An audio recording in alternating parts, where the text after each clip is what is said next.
أعوذ بالله من الشيطان الرجيم. بسم الله الرحمن الرحيم.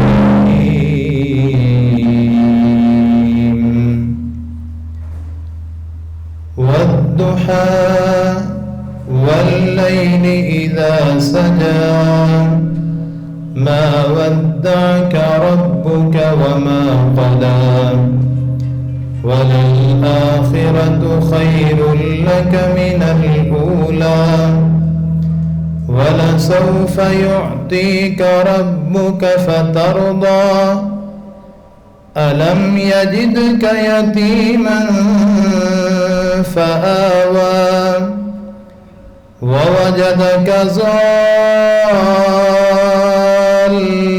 فهدى ووجدك عائلا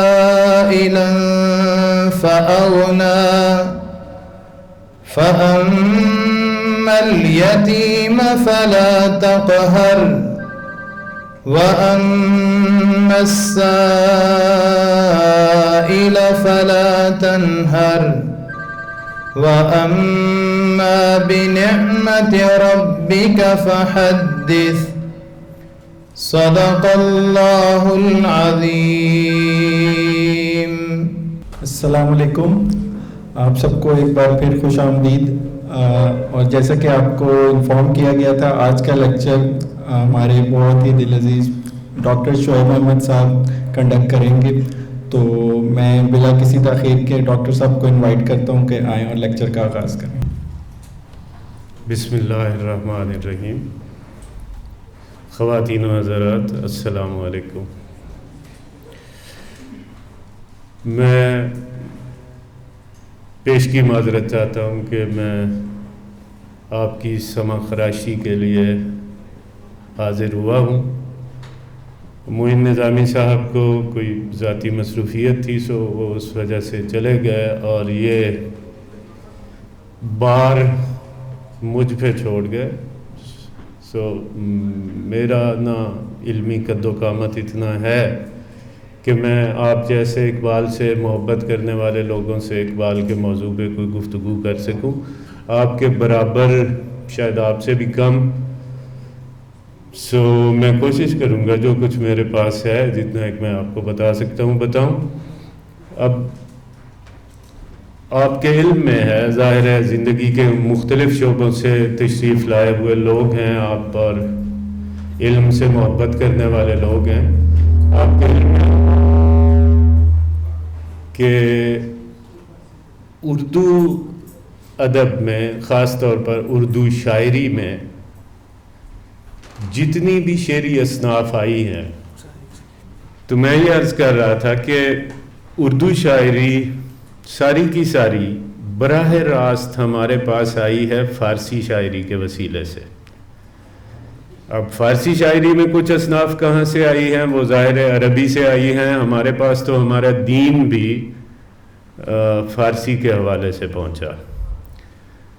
سو فارسی زبان کی جتنی اصناف سخن تھیں وہ آہستہ آہستہ وقت کے ساتھ ساتھ داخل ہوئیں اردو شاعری میں۔ ان اصناف سخن میں مثنوی ہے، قصیدہ ہے، رباعی ہے، غزل ہے۔ ہمارے پاس اقبال سے پہلے ایک اچھی خاصی معقول تعداد ان شعراء کی ہے جنہوں نے بہت نام کمایا مختلف اصناف میں، لیکن وہ کیا جادو تھا، وہ کیا خاص بات تھی کہ انہی اصناف سخن میں بات کرتے ہوئے ایک آدمی اٹھتا ہے اور وہ پاکستان، بر صغیر، افغانستان، سرحدوں کی حدود سے نکل پر پوری کائنات پہ چھا جاتا ہے۔ وہ فرق کیا تھا؟ فرق یہ تھا وہی جو آپ کے علم میں ہے کہ ادب برائے ادب کی زد میں تھے ہم سب لوگ۔ کچھ ادب برائے ادب کی روایت میں اور کچھ اجمی یا مشرقی یا ہندوستانی تصوف نے ہمیں ناکارہ اگر نہیں کر دیا تھا تو کم از کم نیم بے ہوشی کی حالت میں پہنچا دیا تھا۔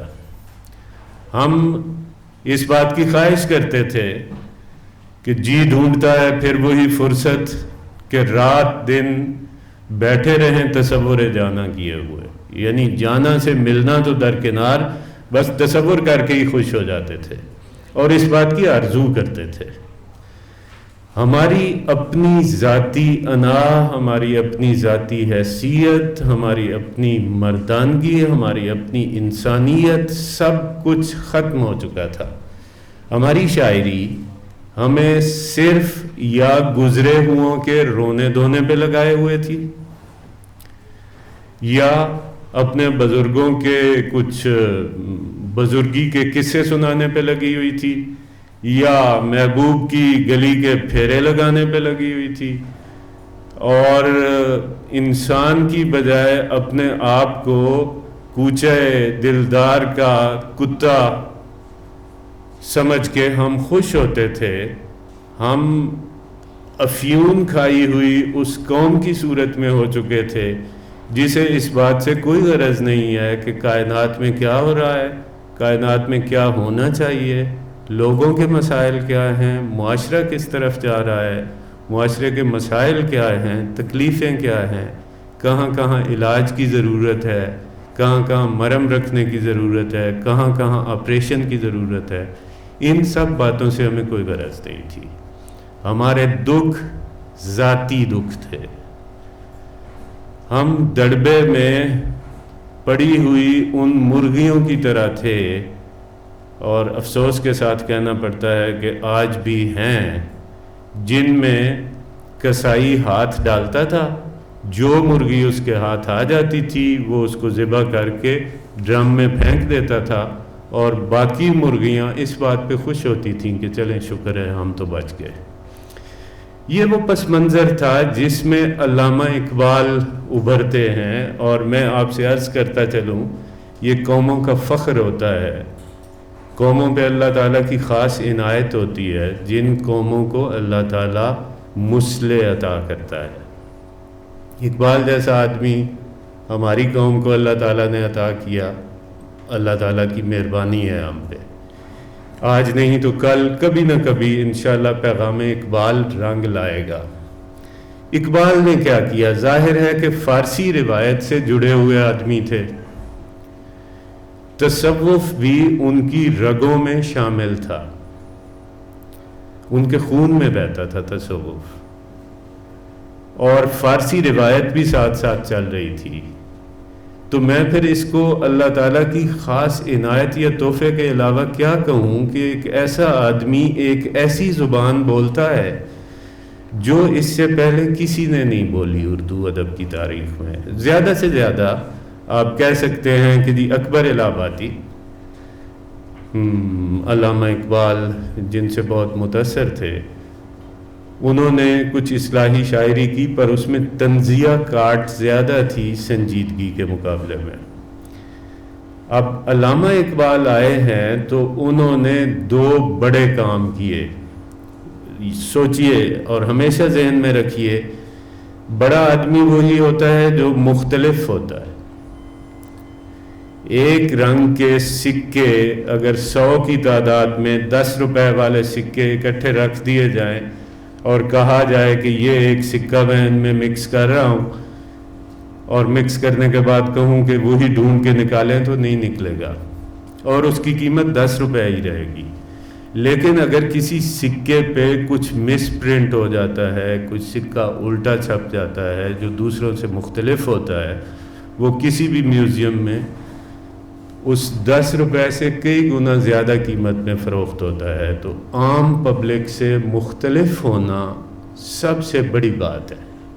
جس روش پہ لوگ چل رہے ہیں اس روش سے ہٹیں اگر وہ غلط ہے۔ نبی کریم صلی اللہ علیہ وآلہ وسلم جب اس کائنات میں تشریف لائے تو آپ کے مخالفین کی سب سے بڑی دلیل ہی یہ تھی کہ ہم صدیوں سے ایک روش پہ چل رہے ہیں اور آپ آئے ہیں اور آپ کہتے ہیں کہ وہ روش غلط تھی. وہ روش غلط تھی، اس روش کو غلط کہنا اور اس کے خلاف ڈٹ جانا اصل بات ہے. علامہ اقبال نے ایک درد مند دل رکھنے والے کی طرح یہ محسوس کر لیا کہ اس قوم کو جگانے کی ضرورت ہے. انہوں نے بہت آرام کر لیا ہے، اب انہیں اٹھنے کی ضرورت ہے. چنانچہ انہوں نے روایت کے ساتھ فنی طور پر جڑا رہنے کے ساتھ ساتھ فکری طور پر اس فارسی یا اردو شعری روایت سے بغاوت کا اعلان کیا جو صدیوں سے چلی آ رہی تھی. یہ پہلا بڑا کام ہے. آپ اعلان بغاوت کر دیتے ہیں. آپ کہتے ہیں کہ جی میں نہیں مانتا. آپ کہتے ہیں وہ کیا حافظ کا شعر ہے، حافظ کا شعر تو مجھے اس وقت یاد نہیں آ رہا، اس کے مقابلے میں حافظ کچھ یوں کہتا ہے کہ جی مجھے کہا کارکنان قضا و قدر نے کہ یہ زمانہ اگر تمہارے ساتھ نہیں چل رہا تو تم زمانے کے ساتھ چلو. یہ ٹرینڈ تھا. اس کے مقابلے میں اقبال نے آ کے کہا گفتند جہان ما آیا بے تو می سازد. کارکنان قضا و قدر نے مجھ سے یہ سوال کیا کہ کیا ہماری دنیا تمہارے مطابق ہے؟ گفتم کے نمی سازد. میں نے کہا کہ نہیں، میری پسند کی نہیں ہے. گفتند کے برہم زن. تو کارکنان قضا و قدر نے کہا کہ اچھا اگر یہ تمہارے حسب حال نہیں ہے تو اس کو اٹھا کے دیوار پہ مارو، اس میں تبدیلی پیدا کرو. یہ تھا وہ فلسفہ جس کی آڑ میں علامہ اقبال نے شاعری کا سہارا لے کر مسلمانوں کی اصلاح کی کوشش کی. بر صغیر کی مسلمانوں کو فلسفہ خودی دے کر، خود شناسی دے کر انہوں نے مسلمانوں کو بیدار کرنے کی کوشش کی. بڑا مشکل کام ہے. یہاں شمسی صاحب بیٹھے ہیں اور علماء بیٹھے ہوں گے. کسی بھی ٹارگٹ اورینٹڈ شاعری یا پیغام کو لے کر کوئی بھی فن پارہ تخلیق کرنا بہت مشکل کام ہے. شاعری بوجھل ہو جاتی ہے پیغام کی وجہ سے. شاعری میں شعریت نہیں رہتی. اقبال کے کلام کا یہ اعجاز ہے کہ انہوں نے اتنا بڑا پیغام اس خوبصورتی سے شاعری میں ڈالا کہ شعریت متاثر نہیں ہوئی، بلکہ شعریت کا درجہ بلند ہوا. اگر اقبال کے کلام میں سے مقصدیت کو نکال بھی دیا جائے تو فنی اعتبار سے اتنی خوبصورت شاعری ہے. یہ بات میں نہیں کہہ رہا، یہ ساری دنیا کہہ رہی ہے. اہل ایران کہہ رہے ہیں اور فارسی سمجھنے والی جتنے ممالک ہیں وہ کہہ رہے ہیں. علامہ اقبال کا کلام فنی اعتبار سے بھی اتنا توانا ہے کہ اس میں سے مقصدیت نکال دی جائے تو پھر بھی وہ دنیا کے بڑے ادب میں شمار ہونے کے قابل ہے اور رہتا ہے. علامہ اقبال نے جب یہ کتاب بال جبریل لکھی، اس سے پہلے علامہ اقبال کا ایک شعری مجموعہ اردو زبان میں آ چکا تھا بانگ درا کے نام سے. یہ اقبال کی تشکیل ہو رہی تھی. یہ اقبال کو اقبال بنانے کے ابتدائی مراحل تھے. یہ اقبال کو بحیثیت شاعر اور بحیثیت مفکر متشکل کرنے کی ابتدائی مرحلے تھے. بانگ درا کے بعد ایک لمبی خاموشی ہے اہل اردو کے لیے. باقی ساری کتابیں علامہ اقبال کی اس دوران فارسی میں آئیں جس میں اسرار خودی، جس میں رموز بے خودی ہے. 1935 میں آ کے علامہ اقبال کا یہ مجموعہ آتا ہے بال جبریل. یہ آپ کی وفات سے کچھ 4 سال پہلے کی بات ہے. ظاہر ہے کہ یہ وہ مرحلہ ہے جس میں اقبال مکمل ہو چکے تھے. اقبال نے جو بننا تھا وہ بن چکے تھے، ان کے جو فکری اہداف تھے وہ ان کے سامنے بہت واضح تھے اور وہ لوگوں تک پہنچا رہے تھے۔ فارسی میں اقبال کے مقام و مرتبے کا تعین ہو چکا تھا اس وقت تک، لیکن اہل اردو بہرحال تذبذب کا شکار تھے۔ وہ اقبال کو بڑا شاعر ماننے کو اس مرحلے تک تیار نہیں تھے۔ اس کی دو وجوہات تھیں۔ ایک وجہ تو یہ ہے کہ جی ایک شعری مجموعہ آپ کا آیا ہے، اور دوسری وجہ یہ ہے کہ وہ شعری مجموعہ اگرچہ بہت اہم ہے مطالعہ اقبال میں، پر اقبال کے فکری اور فنی قد و قامت کا تعین اس سے ہو نہیں سکتا۔ وہ کچا پکا مجموعہ کلام ہے، اس میں کچھ باتیں بچوں کے لیے ہیں، کچھ ابتدائی مرحلے ہیں اقبال کی فکری تشکیل کے۔ بال جبریل آیا تو یہ ایسا مجموعہ کلام تھا جس نے ایک دم تہلکہ مچا دیا، اس نے تسلیم کروا لیا۔ ہمارے اہل زبان اتنے سادہ اور اتنے زود اعتبار نہیں ہیں کہ وہ کسی نئے آنے والے کو اس آسانی سے تسلیم کر سکیں، لیکن بال جبریل نے اپنے فکری عناصر اور اپنے فنی اوج کی وجہ سے تسلیم کروا لیا۔ اب بڑی باتیں کیا تھیں اس میں جو سب سے بڑی بات ہے، یعنی نظمیں تو آپ دیکھ لیں، بڑی بڑی نظمیں ہیں، اس میں بڑی بڑی بے مثال نظمیں ہیں، لیکن بال جبریل پہچانی جاتی ہے اپنی غزل کی وجہ سے۔ اور تمام اصناف سخن میں جب بھی کوئی شاعر بڑا شاعر قرار پایا ہے تو وہ غزل کی بنیاد پہ قرار پایا ہے۔ اگرچہ سارے شعراء نے مثنویاں لکھی ہیں اپنا زور کلام دکھانے کے لیے، قصائد لکھے ہیں، پر غزل ایسی صنف سخن ہے جو تلوار کی دھار پر چلنے کا کام ہے۔ اقبال اس ہنر میں بہت باکمال نظر آتے ہیں، ہمیں بال جبریل کے مطالعے سے پتہ چلتا ہے۔ ایسی ایسی غزل ہے، ایسا ایسا شعر ہے، آپ سنیں ان کا ایک شعر، اس پیکر خاکی میں ایک شے ہے سو وہ تیری، اس پیکر خاکی میں ایک شے ہے سو وہ تیری، کیا ہے جی دوسرا مصرع، یاداشت ہماری کس قدر، مجھ سے تو نہیں ہوتی اس شے کی نگاہ بانی۔ یعنی عجیب و غریب شعر، ایمائیت اور رمزیت کسی بھی غزل کے، کسی بھی شعر کی بنیادی اکائی ہوتی ہے۔ اس پیکر خاکی میں ایک شے ہے سو وہ تیری، مجھ سے تو نہیں ہوتی اس شے کی نگاہ بانی۔ سب سے بڑی چیز اس کتاب میں اقبال کا تغزل ہے۔ اب تغزل کی اگر میں تعریف کرنے لگوں تو یہ بجائے خود تلوار کی دھار پر چلنے والا کام ہے۔ شاعری ہے ہی جذبات کے لطیف پیرائے میں اظہار کا دوسرا نام۔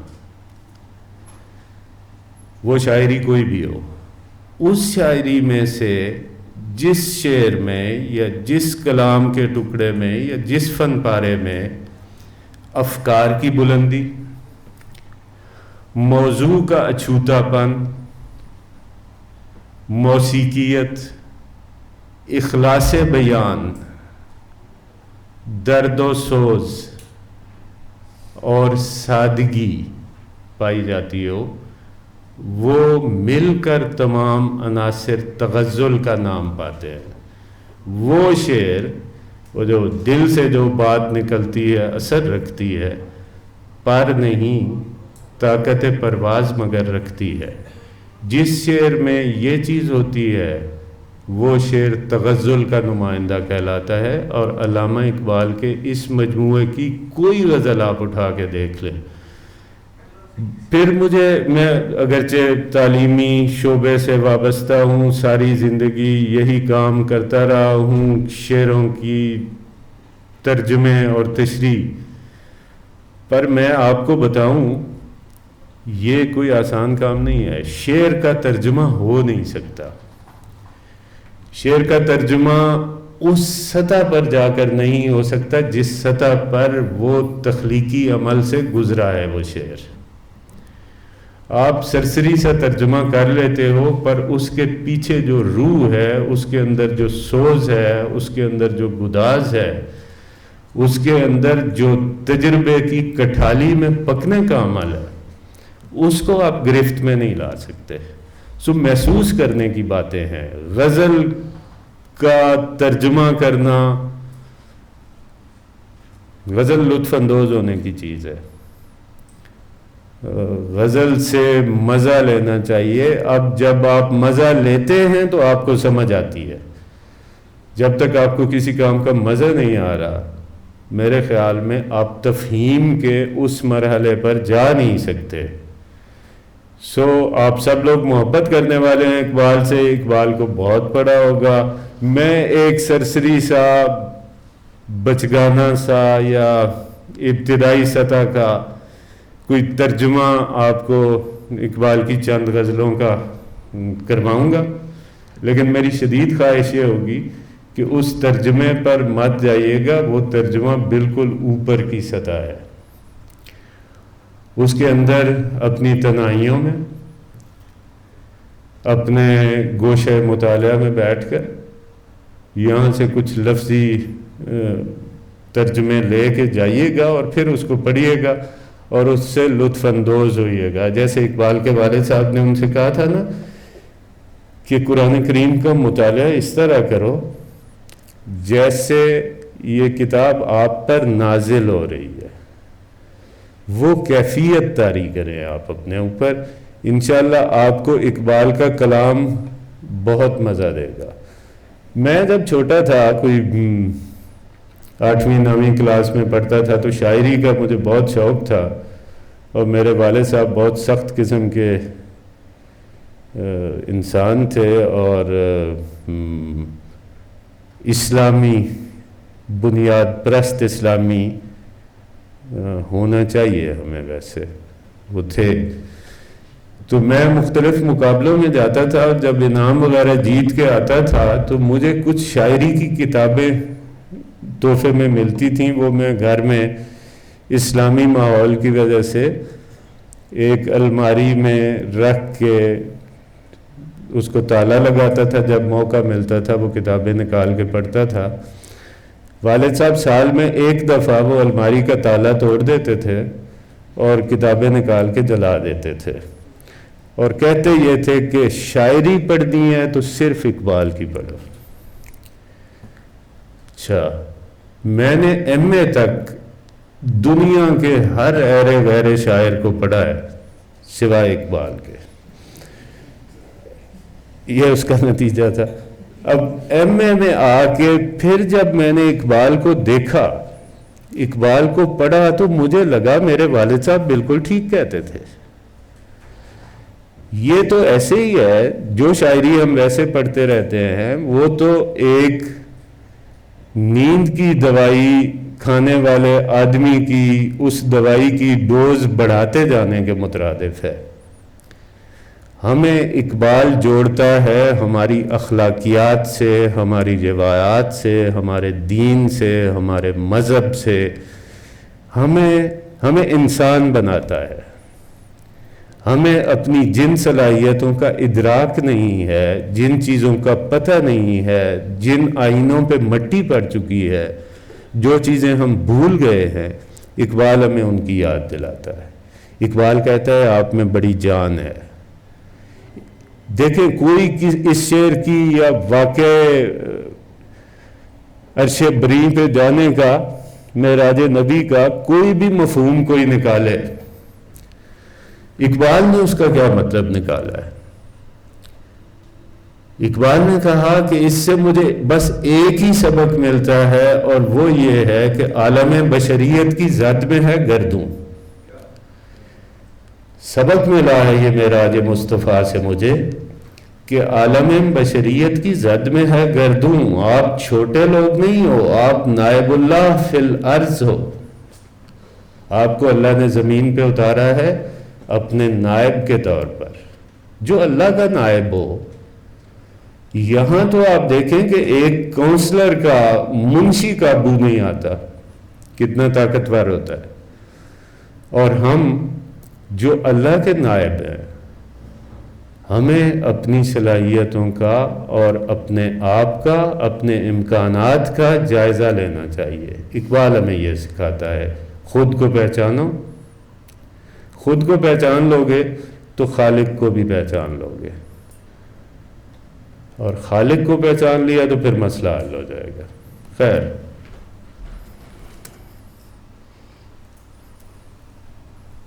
یہ کچھ غزلیں انتخاب کی گئی ہیں جو مجھے بتایا گیا ہے.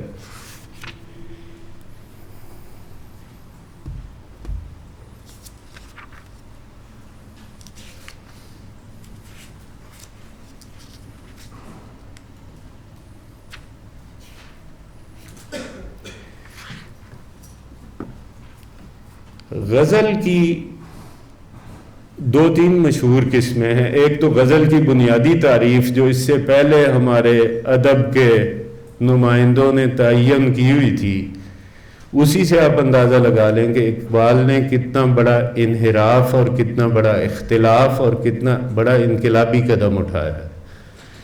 غزل کی تعریف یہ تھی عورتوں سے باتیں کرنا،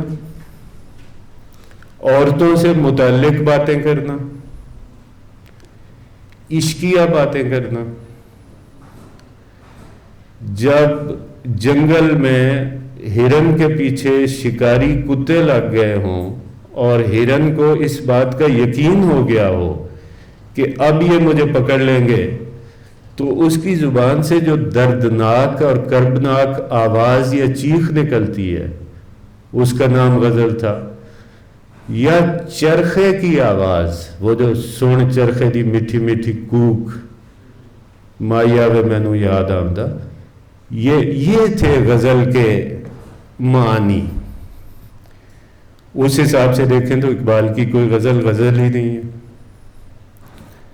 یعنی عشق کے علاوہ یا پستی کے علاوہ، عشق تو ایک بلند چیز ہے، یہ جو ہمارا سکہ رائج الوقت عشق ہے اس کی بات کر رہا ہوں، اور افتادگی کے علاوہ، بے بسی کے علاوہ غزل کی کوئی تعریف ہی نہیں تھی. اچھا، غزل کا بنیادی جو پہچان ہے وہ یہ ہے کہ غزل مسلسل نہیں ہوتی. غزل کا ہر شعر ایک الگ اکائی ہوتا ہے. ایک شعر میں آپ کہہ رہے ہیں کہ میں اپنے محبوب کے بغیر ایک سانس بھی نہیں لے سکتا، اور اگلے ہی شعر میں آپ کہہ رہے ہیں کہ یہ محبوب کیا چیز ہے، اس قسم کے لاکھوں میری جوتی پہ قربان. یہ غزل کا مزاج تھا. اسی لیے غزل کے مخالفین اس صنف کے بارے میں کہتے ہیں کہ یہ ایک پاگل آدمی کی یاوہ گوئی کے علاوہ کچھ نہیں ہے. پھر ایک غزل میں ہی تجدد پیدا ہوا، اس میں تھوڑی سی تبدیلی آئی، اور ایک چیز آئی جس کو غزل مسلسل کہتے ہیں. یعنی ضرورت محسوس کی گئی کہ ایک ہی مضمون کے بیان کے لیے یا ایک ہی فکر کے بیان کے لیے غزل کے 2 3 4 10 اشعار مسلسل کہے جا سکتے ہیں. اس کے بعد ایک تیسری شکل آئی، اس کو کہتے ہیں وحدت تاثر کی غزل. ایک کیفیت میں کہی ہوئی غزل، اس کے اشعار مختلف الخیال بھی ہو سکتے ہیں، وہ غزل مسلسل کی طرح نہیں ہوتی، اور وہ غزل کی بنیادی تعریف یعنی بکھری ہوئی اکائیوں کی صورت میں بھی نہیں ہوتی. وہ ایک کیفیت میں، ایک موڈ میں کہی ہوئی شاعری ہوتی ہے. علامہ اقبال کی یہ جو غزل ہم پڑھنے لگے ہیں اور اس سے پہلے کی 3-4 غزلیں، وہ ساری کی ساری وحدت تاثر کی نمائندہ ہے. ایک ہی خیال ہے، ایک ہی تصور ہے، ایک ہی کیفیت ہے، ایک ہی موڈ ہے ان کا، اس میں کہی ہوئی غزل ہے. اچھا، اس غزل کے بارے میں میرا خیال ہے پہلے ہم غزل پڑھ لیں، پھر ساتھ ساتھ گفتگو کرتے ہیں. اگر کج رو ہے انجم، آسمان تیرا ہے یا میرا، مجھے فکر جہاں کیوں ہو، جہاں تیرا ہے یا میرا. اگر ہنگامہ آئے شوق سے ہے لامکاں خالی، خطا کس کی ہے یا رب، لامکان تیرا ہے یا میرا. اسے صبح ازل انکار کی جرت ہوئی کیوں کر، مجھے معلوم کیا وہ رازداں تیرا ہے یا میرا. محمد بھی تیرا، جبریل بھی، قرآن بھی تیرا، مگر یہ حرف شیریں ترجمہ تیرا ہے یا میرا. اسی کو کب کتابانی سے ہے تیرا جہاں روشن، زوال آدم خاکی زیاں تیرا ہے یا میرا. تو آپ نے محسوس کیا ہوگا کہ غزل کی ٹون بالکل ایک ہے، غزل کا لب و لہجہ بالکل ایک ہے، اور اس لب و لہجے میں شکایت بھی موجود ہے اور سپردگی بھی موجود ہے. یعنی پوری غزل میں یہ جو تیرا ہے یا میرا والے الفاظ ہیں، یہ شکایتی بھی ہیں اور سپردگی کے حامل بھی ہیں. دونوں طرح سے انہیں دیکھا جا سکتا ہے. اگر کج رو ہے انجم، آسمان تیرا ہے یا میرا. کج رو ٹیڑھا چلنے والا، انجم ہے ستارے. اب اس کا ظاہری مطلب یہ ہے کہ اگر ستاروں کی چال ٹھیک نہیں ہے تو مجھے کیا غرض ہے، بنایا کس نے ہے، یہ نظام تشکیل کس نے دیا ہے، میں نے تو نہیں دیا. ایک قلندرانہ بے نیازی جھلکتی ہے اس سے، اور ایک طرح کی شکایت ہے. یعنی اللہ تعالیٰ کو یہ شکایت ہے انسانوں سے. اس کا جو دوسرا مفہوم ہے وہ یہ ہے کہ جس لیے میں نے یہ کائنات بنائی تھی اس میں تشکیل پانے والے یہ ستارے، یہ انسان جو یہاں موجود ہیں، یہ کج رو ہو گئے ہیں. انہیں میں نے جس طرح چلنے کا کہا تھا اس طرح چل نہیں رہے. یہ اللہ تعالیٰ کے دل میں شکوہ ہے جس کو اقبال محسوس کر رہے ہیں. اور اقبال اس کا ریئیکشن ظاہر کر رہے ہیں جو عام آدمی کی سطح کا ریئیکشن نہیں ہے. میرے سامنے اگر گھڑی ہوتی، جو کہ نہیں ہے، تو مجھے اندازہ ہوتا کہ میں نے لمبی کہانی ڈالنی ہے یا نہیں.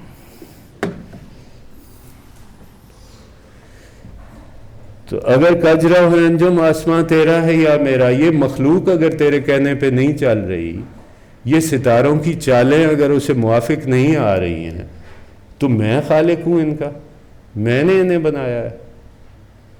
تمہارا کام ہے، تمہاری سلطنت ہے، تمہاری کائنات ہے، تم جانو اور تمہارا کام جانے. یہ بات اقبال کے علاوہ اس سے پہلے کوئی نہیں کر سکتا تھا. اور اقبال کے کلام کا اعجاز یہ ہے، آپ کو میر اسکول آف تھاٹ کے نمائندے مل جاتے ہوں گے شاعری میں، اگر لوگوں کو، ظاہر ہے کہ آپ میں سے بیشتر کو دلچسپی ہوگی. ایک باقاعدہ اسکول آف تھاٹ ہے میر اسکول آف تھاٹ. اس کا نمائندہ مثلاً جی ناصر کاظمی، بالکل اسی طرح کی لفظالی میں، لفظی نظام بھی ویسا ہے، فکری نظام بھی ویسا ہے، اور کامیاب شاعری کر رہے ہیں. دوسری طرف غالب اسکول آف تھاٹ ہے جس میں ذرا سی شوخی ہے، ذرا سی بے باکی ہے. غالب اسکول آف تھاٹ کے آپ کو بے شمار نمائندے مل جاتے ہیں. لیکن اقبال کے کلام کا اعجاز یہ ہے، اس لیے یہ آسمانی کلام ہے، کہ اقبال اسکول آف تھاٹ کا کوئی نمائندہ نظر نہیں آتا. کوئی شاعر ایک بتا دیں جس کو کہا جا سکتا ہو کہ یہ اقبال اسکول آف تھاٹ کا نمائندہ ہے، اور اس نے شاعری میں کوئی نام پیدا کیا ہے۔ میں نے پہلے کہا تھا شعر کہتے ہوئے جب آپ اس قسم کا پیغام دینے لگتے ہیں تو شاعری میں سے شعریت ختم ہو جاتی ہے، نعرہ باقی رہ جاتا ہے، چنانچہ کوئی نہیں کر سکا۔ آپ کو پتہ ہے کہ جی فارسی شاعری میں مختلف سبک ہیں جن کو سٹائل کہتے ہیں، سبک ہندی ہے، سبک عراقی ہے، سبک خراسانی ہے، یہ مختلف سکول آف تھاٹ ہے۔ سبک اقبال ایک الگ سکول آف تھاٹ ہے، یعنی باقی علاقوں کی وجہ سے اور دیگر خصوصیات کی وجہ سے، اور اقبال کو پکارا ہی جاتا ہے سبک اقبال۔ فارسی جاننے والی ساری دنیا میں اس کا نام سبک اقبال ہے، کیونکہ اس کی کوئی اس سطح سے پیروی کر ہی نہیں سکا، نہ فکری سطح پر، نہ لفظی سطح پر، نہ ہنری سطح پر، فنی سطح پر۔ تو اگر کج رہا جو آسماں تیرا ہے یا میرا، ایک بے نیاز فقیر بیٹھا ہوا ہے، وہ کہتا ہے کہ جی کائنات پٹھی چل رہی ہے، سیدھی چل رہی ہے، میرے سامنے کیا رونا روتے ہو، مجھے کیا کہتے ہو، میں نے بنائی ہے، تم نے خود بنائی ہے، مجھے فکر جہاں کیوں ہو، جہاں تیرا ہے یا میرا۔ اب وہ جو میں نے کہا تھا کہ دونوں باتیں ہیں، شکایت بھی ہے اور سپردگی بھی ہے، اعتراف بھی ہے اللہ تعالیٰ کا، مجھے فکر جہاں کیوں ہو، جہاں تیرا ہے یا میرا، تم ظاہر ہے اس کی فکر میں ہو، تم نے انسانوں کو پیدا کیا، تم انسانوں کے لیے کریم ہو، تم انسانوں کے لیے رحیم ہو، تم انسانوں کے لیے مصلح ہو، تم ان کو ٹھیک کر لو گے، یہ میرے سوچنے کی باتیں ہی نہیں ہیں۔ اگر ہنگامہ ہے شوق سے ہے لامکاں خالی، خطا کس کی ہے یا رب، لامکاں تیرا ہے یا میرا۔ بہت خطرناک بات کہی ہے اقبال، اس طرح کی خطرناک باتیں کرتے ہیں تبھی تو ملا، جی ہاں، تبھی تو ملا ان کے خلاف ہو جاتے تھے، یعنی وہ کیا ہے جی، شکوہ جواب شکوہ سارے کا سارا، بات کہنے کی نہیں تو بھی تو ہرجائی ہے، یہ اقبال نے کہا اللہ کو، اور فارغ تو نہ بیٹھے گا محشر میں جنوں میرا، یا اپنا گریباں چاک یا دامن یزداں چاک، یہ کون کہہ سکتا ہے، یہ اقبال کہہ سکتا ہے، اقبال کے علاوہ کوئی دوسرا نہیں کہہ سکتا، اس لیے کہ اقبال کو اس بات کا پتہ ہے کہ خدا کے بعد ہے کون، میں، اگر میں اس سطح پہ آ جاؤں تو اگر ہنگامہ آئے شوق سے ہے لامکاں خالی، خطا کس کی ہے یا رب، اب اللہ کی خطا یہ کہنا کوئی آسان کام ہے، کیا چیز کور کر جاتی ہے، کیوں مسلمانوں کا محبوب ترین شاعر ہے یہ لفظ استعمال کرنے کے باوجود، اس لیے کہ پیچھے وہ اخلاص کار فرما ہے جس پہ کسی کو کوئی شک و شبہ نہیں ہے۔ جب نبی کریم صلی اللہ علیہ وآلہ وسلم کا دندان مبارک شہید ہوا تھا تو وہاں سینکڑوں میل دور بیٹھا ہوا آدمی اپنے سارے دانت شہید کر لیتا ہے، ہمارے زمانے کا ہوتا تو شاید پہلے یہ پتہ کرنا ضروری سمجھتا کہ کون سا دانت تھا اور کتنا ٹوٹا تھا، لیکن وہ سارے کے سارے توڑ لیتا ہے۔ نبی کریم صلی اللہ علیہ وآلہ وسلم اپنا خون نکلواتے ہیں، ایک صحابہ سامنے بیٹھے ہوتے ہیں، ان سے کہتے ہیں کہ جی اس کو دفناؤ، کسی ایسی جگہ پہ دفنانا جہاں کسی کا پاؤں نہ آئے۔ ایک آدمی اٹھتا ہے، وہ باہر جا کے پی لیتا ہے، آ کے کہتا ہے جی ایسی جگہ پہ دفنا دیا ہے جہاں کسی کا پاؤں نہیں آئے گا۔ آپ نے فرمایا پی لیا؟ کہا جی پی لیا۔ کہا اس کی وجہ سے اب تم پر جہنم کی آگ حرام ہے۔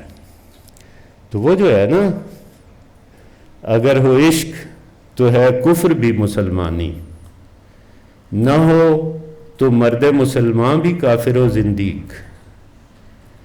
یہ جو پیچھے اخلاص ہے وہ مسلمانوں کو اس بات پہ مجبور کر رہا ہے کہ وہ اس کے باوجود اقبال سے محبت کریں کہ وہ کہہ رہا ہے خطا کس کی ہے یا رب.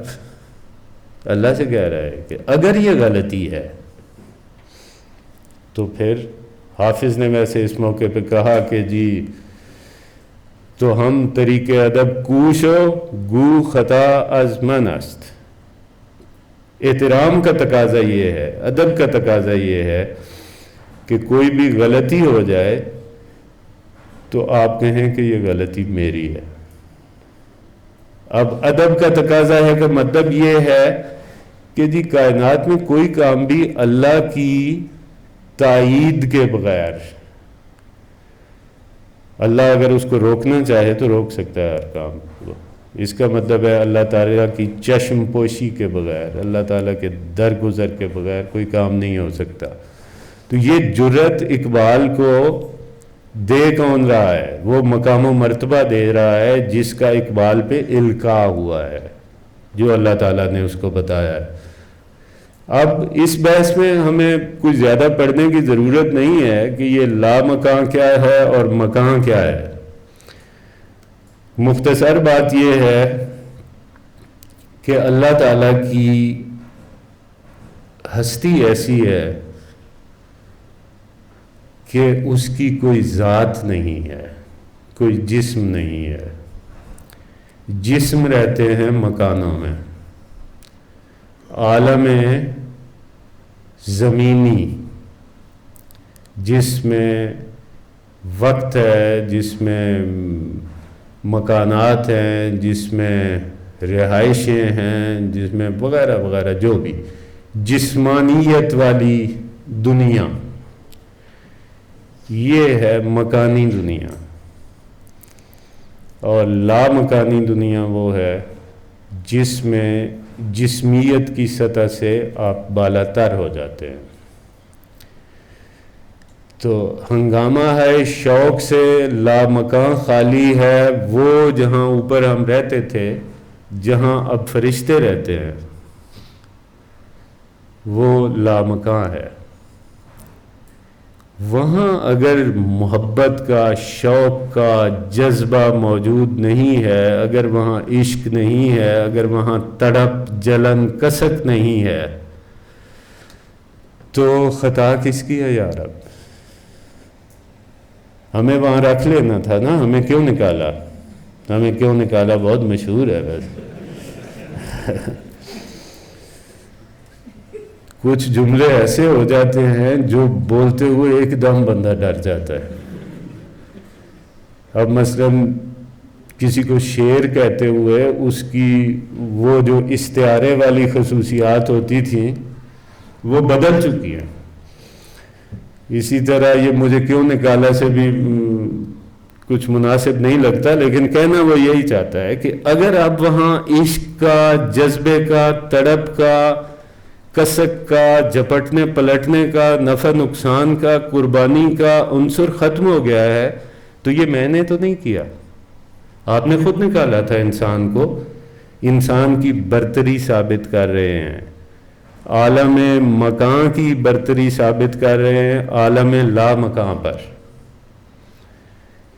کہ وہاں تو سارے تو فقط اللہ ہو اللہ ہو اللہ ہو، میں کھٹکتا ہوں دل یزداں میں کانٹے کی طرح. تو فقط اللہ ہو اللہ ہو اللہ ہو. یہ جو بے ضرر مسلمانی ہے نا، جیسے بھیڑ کا ڈنگ نکلا ہوا ہو تو بھیڑ ہوتا ہے، مکھی ہوتی ہے، تقریباً مکھی ہوتی ہے، نام بھیڑ ہوتا ہے. تو لامکان اگر خالی ہو گیا ان تمام جذبات سے تو میرا کوئی مسئلہ نہیں ہے. میں نے نہیں انسان کو نکالا تھا، آپ نے خود نکالا تھا. اسے میں نے کہا تھا ایک کیفیت کی غزل ہے، اسے صبح ازل انکار کی جرت ہوئی کیوں کر؟ مجھے معلوم کیا وہ رازداں تیرا ہے یا میرا؟ صبح ازل، وہ پہلی صبح. کس کو؟ اب اسے کہا ہے شیطان کو. شیطان نے انکار کیا، اس کو یہ جرت ہوئی کہ وہ انکار کرے تو میں اس کا بارے میں کیا کہہ سکتا ہوں؟ تمہارا اور اس کا کوئی راز و نیاز ہے؟ ڈرامہ فلاپ نہ ہو جاتا؟ زمین تو تشکیل پا چکی تھی نا جہاں انسان کو بھیجا جانا تھا بطور سزا کے. کچھ لوگوں کا خیال یہ ہے کہ بطور ارتقاء کے، کچھ لوگوں کا خیال ہے کہ سزا ہے، کچھ لوگوں کا خیال یہ ہے کہ اللہ تعالیٰ نے یہ محسوس کیا کہ اب یہ اپنا کام چلا سکتا ہے، سو اسے وہاں بھیج دیا جائے جو زمین ہم نے تیار کی ہے. اگر اس دن شیطان سجدہ کر دیتا تو پھر ثابت ہوا کہ طے شدہ تھا کہ اس کو سجدہ نہیں کرنے دینا. اللہ تعالیٰ کے بعد سب سے لمبی عمر کس کی ہے؟ شیطان کی. اللہ تعالیٰ کے برابر کے اختیارات کس کے ہیں تقریباً؟ یعنی ایک ہدایت دیتا ہے، دوسرا گمراہ کرتا ہے.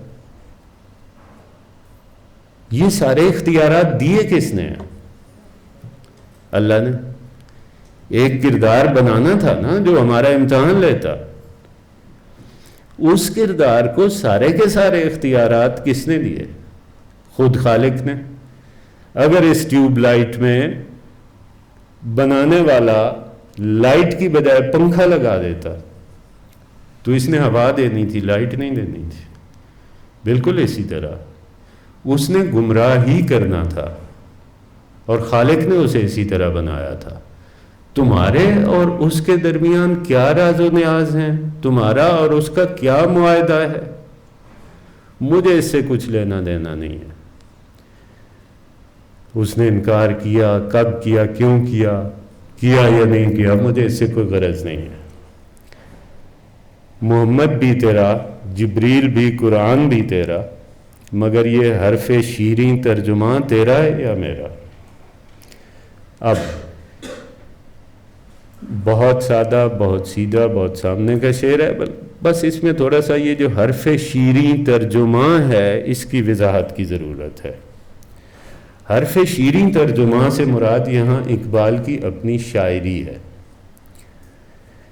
یہ جو تمہاری اور محمد صلی اللہ علیہ وآلہ وسلم کی اور ان پر لائے ہوئے جبریل کے پیغام، جبریل کے ذریعے پیغام کی اور قرآن کی جو بہت میٹھے انداز میں، جو بہت شیریں انداز میں ترجمانی کر رہا ہے، تو یہ کیا ہے؟ اگر باقی سب کچھ تیرا ہے، اگر ہر چیز میں اختیارات تیرے ہیں، اگر تیری طرف سے ہی چیزیں آتی ہیں، کہنا اقبال یہ چاہتے ہیں کہ یہ بھی تیرا ہے. اقبال نے اپنی ایک مثنوی میں کہا ہے کہ اگر میں نے، یعنی اتنی بڑی بات اقبال کے علاوہ کائنات کا کوئی مسلمان کر کے دکھائے، نہیں کر سکتا، اس لیے کہ اس نے اپنے آپ کو اس طرح دیکھا ہوا نہیں ہے، اپنے آپ کو جانچا ہوا نہیں ہے. اقبال مثنوی میں کہتے ہیں، نبی کریم صلی اللہ علیہ وآلہ وسلم سے مخاطب ہو کے کہتے ہیں، بندہ اندر سے کانفیڈنٹ ہو تو ایسی بات کر سکتا ہے. آپ سے مخاطب ہو کے کہتے ہیں، یا رسول اللہ، اگر میں نے اپنی شاعری میں قرآن کے علاوہ کوئی بات کہی ہے تو قیامت کے دن مجھے اپنے بوسہ پا سے محروم کر دیجئے گا. کون مسلمان کہہ سکتا ہے؟ اقبال کہہ سکتا ہے، اس لیے کہ اس کو پتہ ہے وہ جو بات کر رہا ہے وہ سچی ہے، وہ ٹھیک بات کر رہا ہے، وہ اس سے اعتماد سے کہہ رہا ہے، اسے پتہ ہے اس کا ایک ایک لفظ فوکسڈ ہے، اس کے سامنے جو نصب العین ہے وہ اسی پہ بات کر رہا ہے. لہذا یہ بات کہ یہ جو میری شاعری ہے یہ بھی الہامی ہے، جس طرح جبریل علیہ السلام نبی کریم صلی اللہ علیہ وآلہ وسلم پر قرآن کریم کی آیات لے کر اترتے تھے. سلسلہ انبیاء ختم ہو چکا، وحی کا سلسلہ ختم ہو چکا، الہام کا سلسلہ موجود ہے. تو یہ بھی تو خدا کی طرف سے ڈھلے ڈھلائے بنے بنائے اسی طرح کے اشعار آ رہے ہیں مجھ پر. یہ بھی تیری طرف سے یہ ہے جس طرح یہ پہلے والی چیزیں تیری طرف سے ہیں. اللہ تعالیٰ کی طرف سے توفیق جی ہاں، جی بالکل ایسا ہی، وہ اس کا اپنا انتخاب ہے، وہ جس کو چاہے اقبال بنا دے۔ اسی کوکب کی تابانی سے ہے تیرا جہاں روشن، زوال آدم خاکی زیاں تیرا ہے یا میرا، آپ بھی شرمسار ہو مجھ کو بھی شرمسار کر، اسی کوکب کی تابانی سے ہے تیرا جہاں روشن۔ یہ ستارہ چمکتا ہے تو تیری دنیا کی رونقیں قائم دائم ہیں۔ تو مثالیں دیتا ہے، جو میرے ہوں گے وہ تیرے جال میں نہیں آئیں گے۔ تم نے دیکھا ہے تیرے لیے لوگوں کے جسموں کو آروں سے چیرا گیا ہے، تم نے دیکھا ہے تمہارے لیے لوگوں نے اپنی اولادوں کے خلاف جنگیں لڑی ہیں۔ تو یہ جو چمکتا ہوا ستارہ ہے انسان، اسی کی وجہ سے تو یہ ساری رونق ہے، اسی کی وجہ سے تیرا نام قائم ہے۔ اور زوال آدم خاکی زیاں تیرا ہے یا میرا، یہ جو زمین پر بسنے والے انسان کو اخلاقی، مالی اور دیگر مختلف قسم کے زوال کا شکار کیا ہوا ہے تم نے، اس میں نقصان کس کا ہے؟ نقصان تمہارا اپنا ہے۔ یہ تمہارا نمائندہ تھا، یہ تمہارا نائب تھا، تمہارا سفیر تھا۔ اپنا ہی سفیر کسی دوسری جگہ پہ بھیجا ہوا اگر ذلیل ہو رہا ہو تو جہاں سے بھیجا جاتا ہے اس کے لیے کوئی باعث عزت نہیں ہوتا، لہذا اس کو عزت دو، اس کو مقام و مرتبہ سے نوازو۔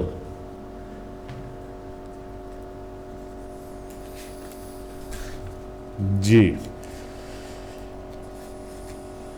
اس کے بعد ہے جی ہمارے پاس غزل کون سی؟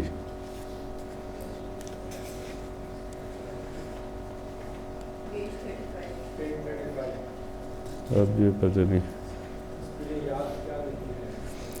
تجھے یاد کیا نہیں ہے میرے دل کا وہ زمانہ، وہ ادب گہے محبت، وہ نگاہ کا تازیانہ۔ ایک دم ملائمت آ گئی ہے لب و لہجے میں اس غزل میں۔ نمبر ایک، اس غزل میں موسیقیت اس غزل سے زیادہ ہے۔ نمبر دو، ملائمت اس غزل میں زیادہ ہے۔ تجھے یاد کیا نہیں ہے میرے دل کا وہ زمانہ، وہ ادب گہے محبت، وہ نگاہ کا تازیانہ۔ کیا تمہیں یاد نہیں ہے وہ دور جب محبت کی فضاؤں میں ہم صرف نظریں نیچی کر کے بیٹھتے تھے اور جب کبھی نظریں اٹھاتے تھے تو تمہاری نظروں کا تازیانہ پڑتا تھا۔ یہ تو ہے اس کا ترجمہ۔ اب آپ جائیے ذرا دور صحابہ کرام، نبی کریم صلی اللہ علیہ وآلہ وسلم کے حضور بیٹھتے ہیں، پوچھتے ہیں نبی کریم صلی اللہ علیہ وآلہ وسلم آج کون سا دن ہے؟ کوئی ایک شخص نہیں کہتا کہ یا رسول اللہ آج بدھ ہے، سارے کہتے ہیں جی اللہ اور اس کا رسول بہتر جانتے ہیں۔ پھر آپ پوچھتے ہیں یہ کون سا شہر ہے؟ یہ ایک دفعہ نہیں، یہ 1000 دفعہ کی ہوئی بات ہے۔ یہ کون سا شہر ہے؟ کوئی نہیں بتاتا کہ یہ اسلام آباد ہے، یہ لاہور ہے، یہ کوفہ ہے، یہ بغداد ہے، یہ نجف ہے، کوئی کچھ نہیں کہتا۔ سب کہتے ہیں اللہ اور اس کا رسول بہتر جانتے ہیں۔ یہ ہے وہ زمانہ، دل کا زمانہ، جس میں دل سر بسجود ہے، اور اگر کبھی کبھی نگاہ اٹھتی ہے تو اس کی بھی تاب نہیں لائی جا سکتی۔ یہ بتان عصر حاضر کے بنے ہیں مدرسے میں، نہ ادائے کافرانہ نہ تراش آزرانہ۔ بال جبریل کی شاعری میں بہت زبردست تیز دھار نشتر کی طرح طنزیہ شاعری کی مثالیں بے شمار مل جاتی ہیں۔ یعنی سمندر سے ملے پیاسے کو شبنم، بخیلی ہے، یہ رزاقی نہیں ہے. یا یہ شعر، یہ بتان عصر حاضر کے بنے ہیں مدرسے میں، نہ ادائے کافرانہ نہ تراش حاضرانہ. یہ جو ہمارے مدرسے ہمیں تعلیم کر رہے ہیں، یاد رہے کہ اقبال 80% جہاں مدرسے کا لفظ استعمال کرتے ہیں وہاں آج کے زمانے میں رائج مدرسہ نہیں ہے. ان مدرسوں سے مراد ہمیشہ آپ کے سکول ہیں، انگریزی تعلیم دینے والے سکول. یہ دینی تعلیم والے مدارس ہرگز نہیں ہیں. یہ بتان عصر حاضر کے بنے ہیں مدرسے میں. مدرسے ہمارے سکول، ہمارا ایجوکیشن سسٹم مختلف قسم کے بت تیار کر رہا ہے. اور اس میں جو خطرناک بات یہ ہے کہ وہ آدھے تیتر ہوتے ہیں آدھے بٹیر ہوتے ہیں. وہ پوری طرح نہ انگریز بنتے ہیں نہ مشرقی تہذیب کے نمائندے بنتے ہیں.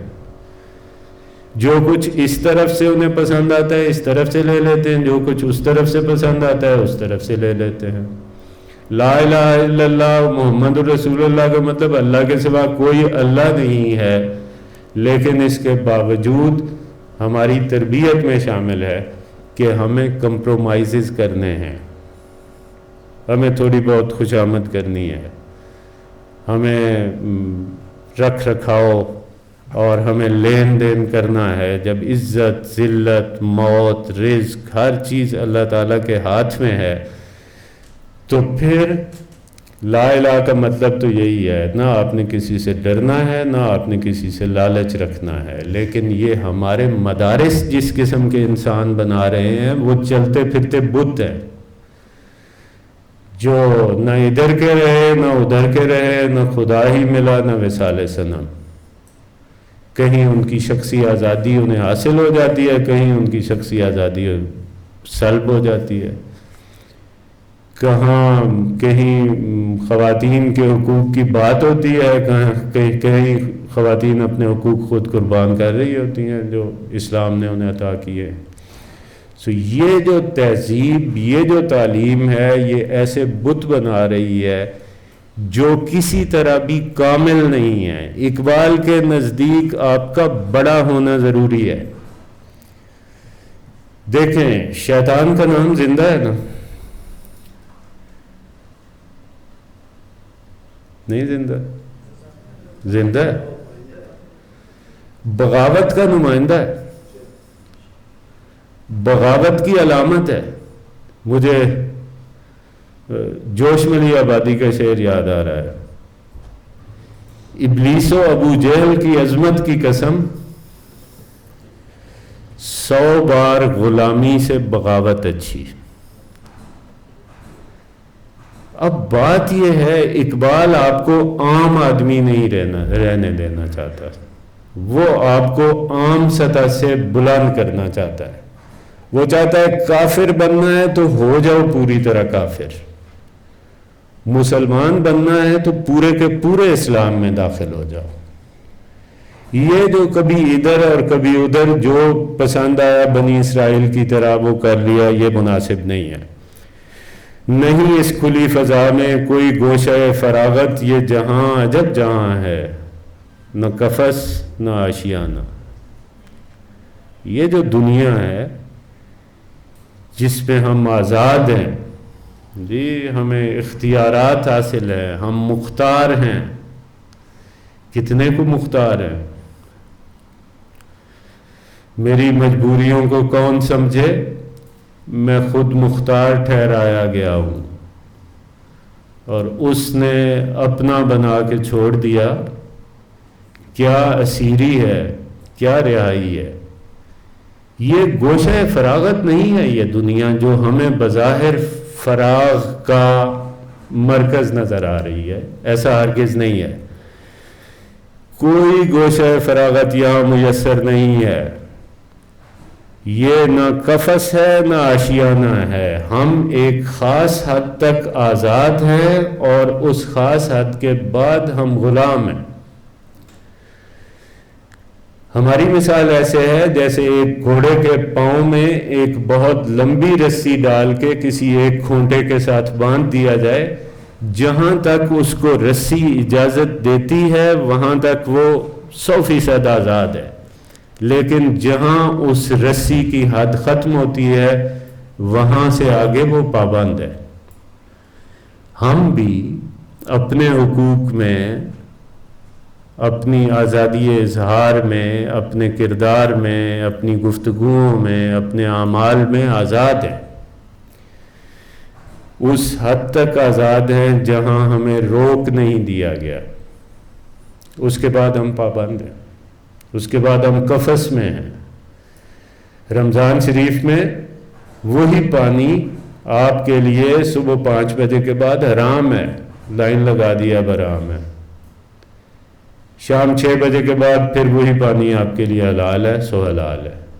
جہاں تک آپ کو رسی اجازت دیتی ہے وہاں تک آپ آزاد ہیں، جہاں آپ کو رسی روک لیتی ہے وہاں آپ کی آزادی ختم ہو جاتی ہے، کیونکہ وہاں سے کسی دوسرے کی آزادی شروع ہوتی ہے۔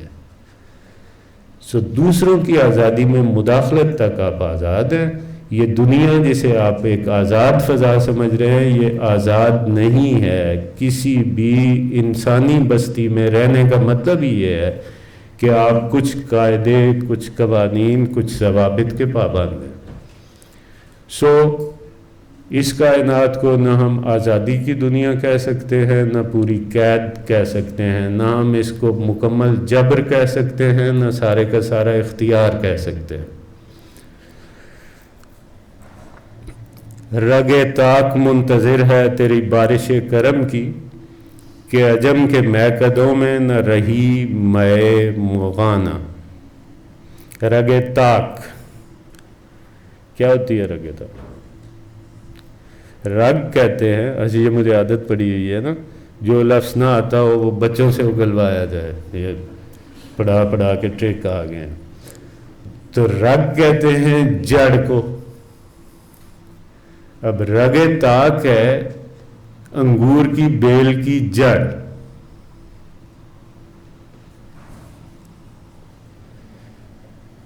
رگ طاق منتظر ہے تیری بارش کرم کی، کہ عجم کے میکدوں میں نہ رہی میں مکانہ۔ عجم سے بہت گلے تھے اقبال کو، سب سے بڑا گلہ یہ تھا عجم کیا ہوتا ہے؟ جی، عرب کے علاوہ عربی ہمیں اجمی کہتے تھے، انہوں نے کہنا شروع کیا، اپنے آپ کو بڑا صاحب لسان سمجھتے تھے، فصاحت اور بلاغت میں اپنی کوئی مثال نہیں سمجھتے تھے، چنانچہ حقارت سے انہوں نے ہمیں اجمی کہا، جس کا مطلب ہوتا ہے گونگا۔ تو ہم گونگے ہیں، وہ جو غیر عرب ہے۔ اب اقبال جب بھی عجم اور عرب کی بات کرتا ہے تو اقبال سرحدی حدود کے علاوہ نظریاتی سرحدوں کے حوالے سے بات کرتا ہے۔ جب بھی عرب کا لفظ استعمال ہوتا ہے تو یہ استعارہ ہے دین عرب کی طرف، نبی کریم صلی اللہ علیہ وآلہ وسلم کی طرف۔ اور جب عجم کی بات ہوتی ہے تو یہ جو ہندو رسومات اور آتش پرستی کے مذاہب والے خطے ہیں ان کی بات ہوتی ہے۔ اقبال کو گلہ یہی ہے کہ ہم نے اپنی اصل وہ جو شاخ طاق ہماری انگور کی بیل جس پہ انگور لگنے تھے، جہاں سے انگور کی بیل سے شراب کشید کر کے لوگوں کو پلائی جانی تھی، اور شراب کی خاصیت یہ ہے کہ وہ انسان کو بے خود کر دیتی ہے اور سپردگی پیدا کر دیتی ہے، وہ بیل وہاں نہیں لگی رہ گئی جہاں سے ہمیں وہ شراب چاہیے تھی۔ ہماری جڑیں ہماری دین کی بنیادوں سے ہٹ گئی ہیں، ہم اجمی تہذیب و تمدن کے زیر اثر آ گئے ہیں۔ یہ شکایت ہے انہیں۔ میں مغانہ، مغ کہتے تھے شراب پلانے والے لڑکوں کو، مغ بچہ، پیر مغاں اسی سے ہے۔ مغ بچا وہ جو چھوٹے چھوٹے بچے نوجوان جو شراب سرو کرتے تھے، تہذیبیں بدلتی رہی ہیں اور اس کے نتیجے میں جو بھی ہوا، تو مغ بچا یا مغ یا مے مغانہ وہ شراب ہے جو پیر مغاں کے ہاتھوں سے ڈالی جاتی ہے، نمائندے کے ذریعے پلائی جاتی ہے۔ اب پیر مغاں ہمارے نبی کریم صلی اللہ علیہ وآلہ وسلم ہے، ان کا پیغام وہ پیغام ہے جو ہمیں بے سد اور بے خود کر دیتا ہے کائنات کے بیرونی مظاہر سے، اور لے کے آتا ہے اس ایک مقام پر جہاں آ کے ہم سارے سر بسجود ہو جاتے ہیں۔ وہ مے مغانہ نہیں رہ گئی، یعنی وہ موجود ہے، بیچ میں وہ جو سرو کرنے والا واسطہ ہے وہ موجود نہیں ہے۔ تو گلہ یہ ہے کہ ہماری کڑیاں کٹ گئی ہیں، ہم براہ راست اس شراب معرفت سے استفادہ نہیں کر پا رہے، یہ گلہ ہے۔ اور یہ دور کیسے ہوگا؟ ہماری جڑیں سوکھ رہی ہیں، ختم ہو رہی ہیں، یہ اللہ کی مہربانی سے ہوگا، اللہ تعالیٰ کی رحمتوں کی بارش ہوگی، تب یہ شاخ انگور پھر سے ہری بھری ہوگی۔ سو ایک طرح کا دعائیہ شعر ہے۔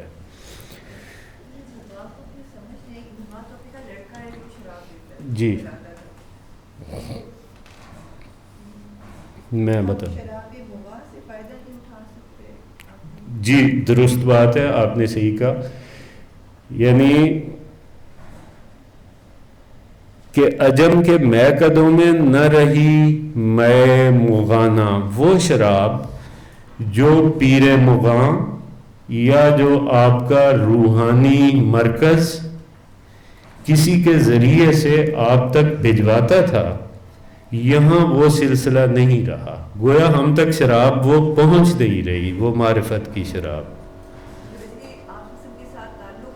جی جی جی بنیاد وہی ہے کہ جی ہماری شاخ انگور کی جڑیں نبی کریم صلی اللہ علیہ وآلہ وسلم کے پیغام میں سے رس لے کے پھلتی پھولتی تھیں، اب یہ سوکھ رہی ہیں۔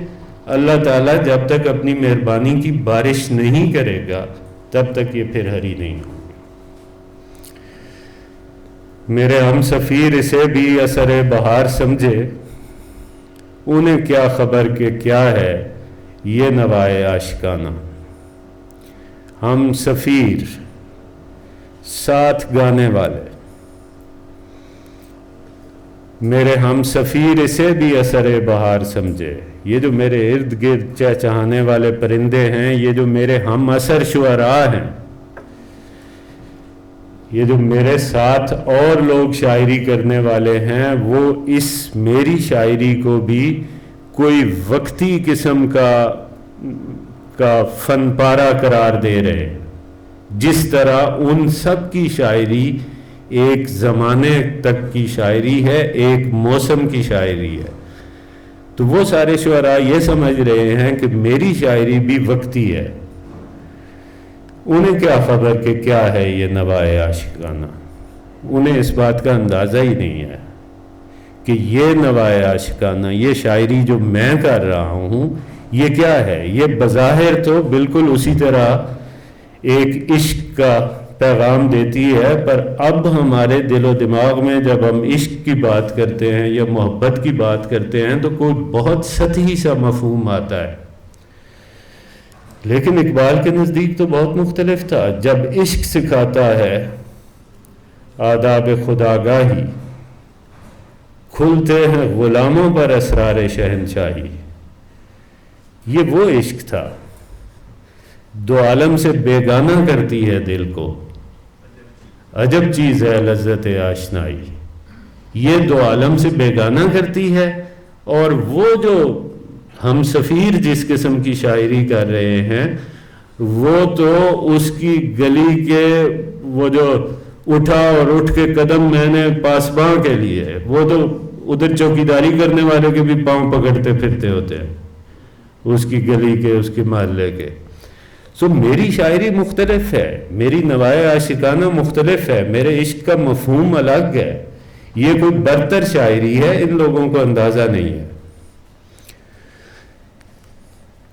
میرے خاک و خوں سے تو نے یہ جہاں کیا ہے پیدا، صلہ شہید کیا ہے تب و تاب جاویدانہ، وہی عظمت انسانی کا تصور، وہی اللہ تعالیٰ سے آنکھوں میں آنکھیں ڈال کر بات کرنے والا انداز۔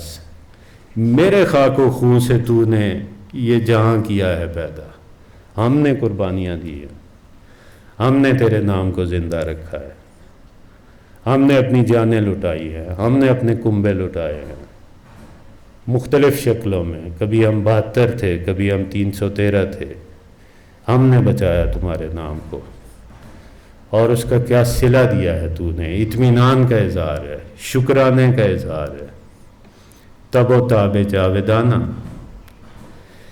جو تیری راہ میں مٹتے گئے وہ پائندہ تر ہوتے گئے، وہ ہمیشہ کے لیے باقی رہتے گئے، جو تیرے رستے میں فنا ہوا اسے بقا حاصل ہو گئی، تب و تاب جاویدانہ مل گئی، وہ ہمیشہ چمکتے رہے۔ آپ لوگ جاتے ہوں گے بادشاہی مسجد، آپ میں سے کتنے لوگ گئے؟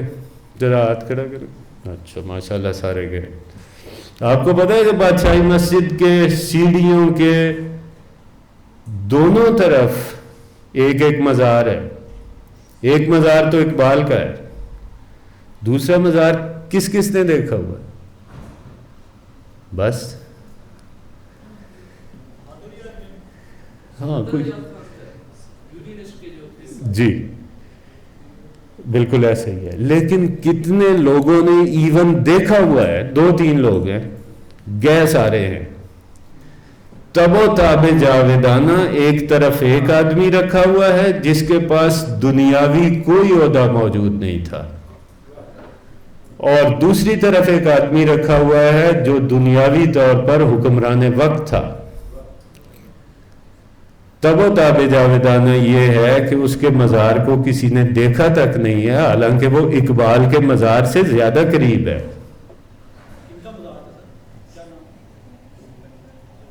کون ہے جی؟ میرا خیال ہے گورنر جنرل تھے، ہاں، یعنی یہ بھی پتہ نہیں ہے، میں جو یہ آپ کو کہانی سنا رہا ہوں مجھے بھی نہیں پتا کہ وہ کیا تھے۔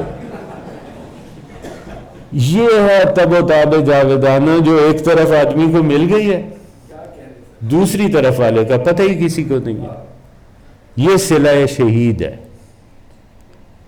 اور شہید صرف وہ نہیں ہے جو اللہ کے رستے میں لڑتا ہوا اپنی جان قربان کر دے، جو اپنی زندگی کے ہر مرحلے ہر قدم پر یہ شہادت دے کہ اشہد ان لا الہ الا اللہ و اشہد ان محمد رسول اللہ، وہ شہید ہے۔ انہیں تب و تاب جاویدانہ ملتی ہے۔ تیری بندہ پروری سے میرے دن گزر رہے ہیں، کیا دھیمے لب و لہجے کا شعر ہے، کیا شکرانے کا انداز ہے، کیا پرتاثیر زبان ہے۔ تیری بندہ پروری، یہ سہل ممتنع ہے۔ ایک ایسی بڑی بات اس خوبصورتی اور اس سہولت سے آپ کر دیں کہ جو دیکھے وہ کہے کہ یار یہ تو میں بھی کہہ سکتا تھا، کتنی آسان بات ہے، لیکن کہنے لگو تو ممنوع قرار پائے، وہاں منع ہو جائیں آپ، یہ سہل ممتنع ہے۔ تیری بندہ پروری سے میرے دن گزر رہے ہیں۔ ہم میں سے ہر ایک آدمی زندگی کے مختلف مراحل پر یہ اس قسم کے جذبات کا اظہار کرنا چاہ رہا ہوتا ہے۔ نہ گلہ ہے دوستوں کا، نہ شکایت زمانہ، کسی سے کوئی گلہ کوئی شکوہ، یہ اطمینان خاطر یہ عام آدمی کو حاصل نہیں ہوتا۔ یہ اللہ کے خاص لوگوں کو ملتا ہے، جن کے گھر میں کچھ نہیں ہوتا اور ان کا من اندر سے آباد ہوتا ہے، اور جن کے محل بھرے پڑے ہوتے ہیں اندر بے چینی سے بھری پڑی ہوتی ہے۔ سو یہ غزل کا خوبصورت ترین شعر ہے، تیری بندہ پروری سے میرے دن گزر رہے ہیں، نہ گلہ ہے دوستوں کا نہ شکایت زمانہ، کسی سے کوئی گلہ کوئی شکوہ کوئی شکایت نہیں ہے۔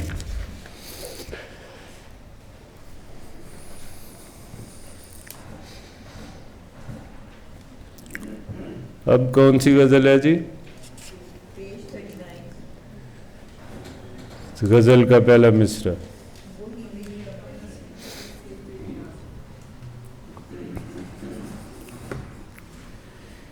وہی میری کم نصیبی وہی تیری بے نیازی، میرے کام کچھ نہ آیا یہ کمال نئے نوازی۔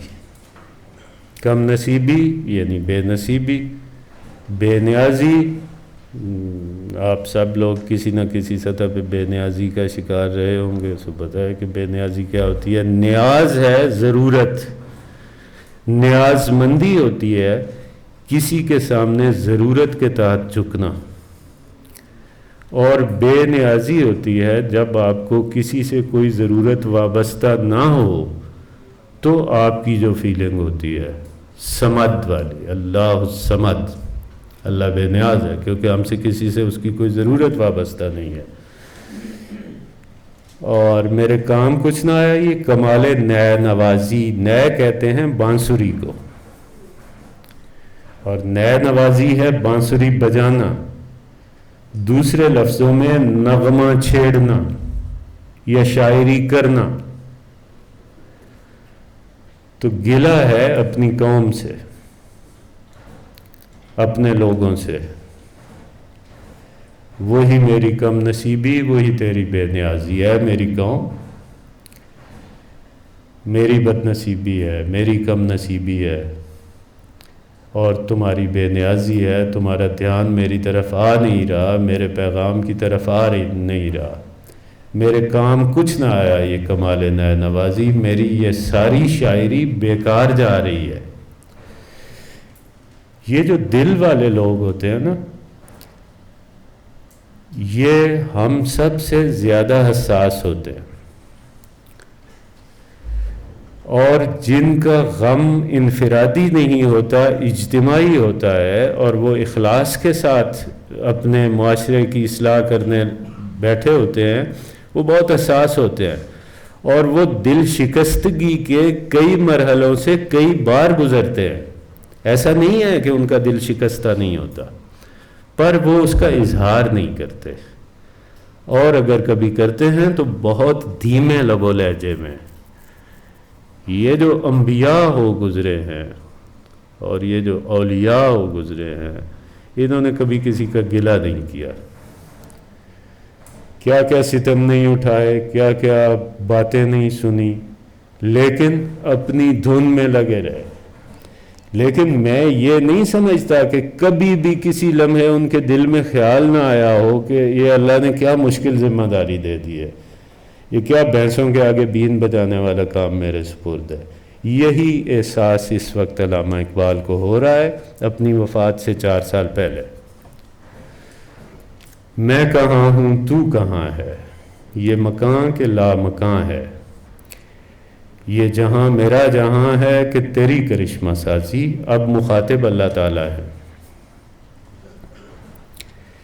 میں کہاں ہوں تو کہاں ہے، بہت واضح ہے، یہ مکان کے لا مکان ہے، یہ جہاں میں رہتا ہوں یہ بھی بالکل اسی قسم کی دنیا ہوتا جا رہا ہے، یعنی عالم مکان اور عالم لا مکان میں کوئی فرق باقی نہیں رہنے والا۔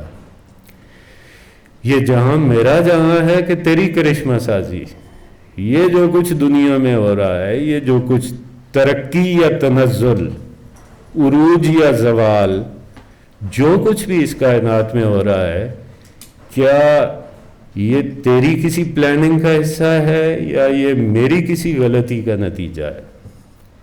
فیصلہ، بڑا شاعر فیصلہ نہیں کرتا، اشارہ کرتا ہے۔ جب آپ کہانی کے نیچے لکھ دیتے ہیں نا لالچ بری بلا ہے اور فلاں فلاں اتفاق میں برکت ہے، تو آپ کے پیغام میں وہ حسن نہیں رہ جاتا، آپ لوگوں کے دماغ میں سوال چھوڑ کے جائیں۔ پھر جب کوئی بندہ اس سوال کو فالو کرتے ہوئے کسی نتیجے پہ پہنچے گا تو اس کا نتیجہ پائیدار ہوگا۔ بڑا شاعر ہمیشہ ایما، ایجاز اور رمز کے ساتھ بات کرتا ہے۔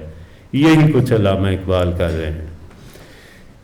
یہ واضح نہیں کیا کہ یہ جہاں تو میرا تھا اور میں نے غلطیاں کی ہیں، یا یہ جہاں تو نے بنایا تھا اور یہ سارے تمہارے کرشمے ہیں، ایسا کچھ نہیں کہا، بیچ میں سوال چھوڑ دیا ہے۔ اسی کشمکش میں گزری میری زندگی کی راتیں، کبھی سوز و ساز رومی، کبھی پیچ و تاب رازی۔ فرق دیکھیں پیغام کا، وہ پیغام دیکھیں جی ڈھونڈتا ہے پھر وہی فرصت کے رات دن، بیٹھے رہیں تصور جانا کیے ہوئے، اور یہ پیغام دیکھیں اسی کشمکش میں گزری میری زندگی کی راتیں، کبھی سوز و ساز رومی، کبھی پیچ و تاب رازی۔ یہ رومی اور رازی علامہ اقبال کے سارے کلام میں دو کردار ایسے ہیں جو آپ کو فراوانی سے نظر آئیں گے۔ ان دو کا موازنہ وہ کرتے ہی رہتے ہیں۔ وہ دو کردار ہیں عقل اور عشق۔ نتیجہ نکالا اقبال نے کہیں جا کے، اچھا ہے دل کے پاس رہے پاسبان عقل، لیکن کبھی کبھی اسے تنہا بھی چھوڑ دے۔ اور عشق کے حق میں دلیلیں زیادہ ہیں، عقل کے حق میں تھوڑی ہیں۔ مولانا روم جو بر صغیر میں ویسے ہی عشق کا استعارہ ہیں، اور علامہ اقبال کے مرشد معنوی ہیں، ان کو عشق کا استعارہ قرار دیا ہے۔ یعنی ایک طرف یہ حالت ہے کہ عشق کی بے چینی، عشق کا جذبہ، عشق کی تڑپ مجھے سونے نہیں دیتی، اور دوسری طرف یہ ہے کہ میں عقلی بنیادوں پہ بھی چیزوں کو پرکھتا ہوں۔ رازی فخر الدین، امام فخر الدین رازی، فلسفے کے بہت بڑے اسکالر، عقلیات کے،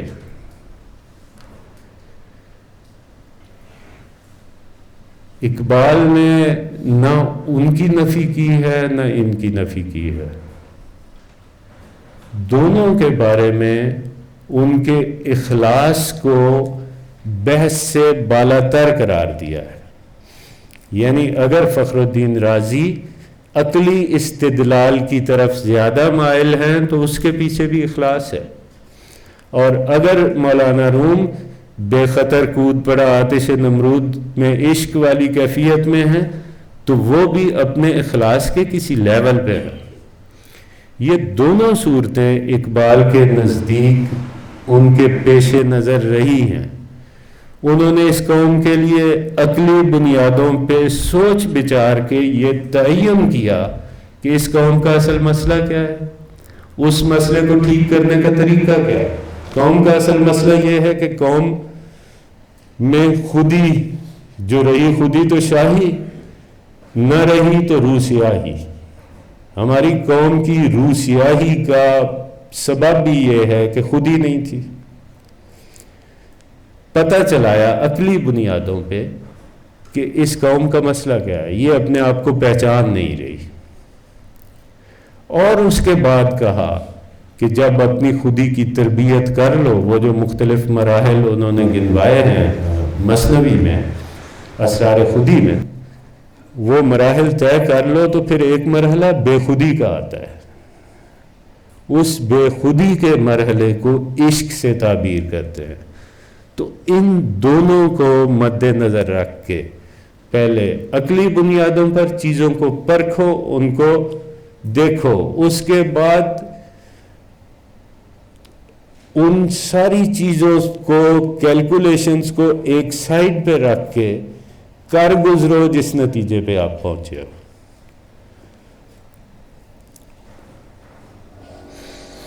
تو یہ ہے سوز و ساز رومی اور پیچ و تاب رازی. لیکن ایک بات طے ہے کہ میری ساری راتیں اسی کشمکش میں گزری ہیں. کشمکش کیا ہے وہ بتایا نہیں ہے، پر آپ سب کو پتہ چل گیا نا کہ وہ کیا کشمکش ہے. یہ ہے کمال شاعری کا. آپ چیزوں کو کھل کے نہیں بتاتے، پر آپ کا مزاج، آپ کے الفاظ کی در و بست اور آپ کے لہجے کا اتار چڑھاؤ بتا دیتا ہے کہ کیا ہے. کشمکش قوم کی ہے، یا اللہ اس قوم کا کیا ہوگا. وہ فریب خوردہ شاہی کہ پلا ہو کرگسوں میں، اسے کیا خبر کہ کیا ہے رہو رسم شاہ بازی.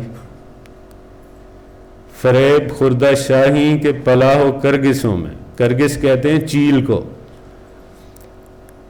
وہ بچہ شاہین کا جو چیلوں میں پلا بڑا ہو، اسے کیا پتہ ہے کہ یہ جو شہباز ہوتا ہے اس کی روایات کیا ہوتی ہیں. مولانا روم نے بڑی خوبصورت ایک حکایت بیان کی ہے اپنی مثنوی مانوی میں خودی کے سلسلے میں.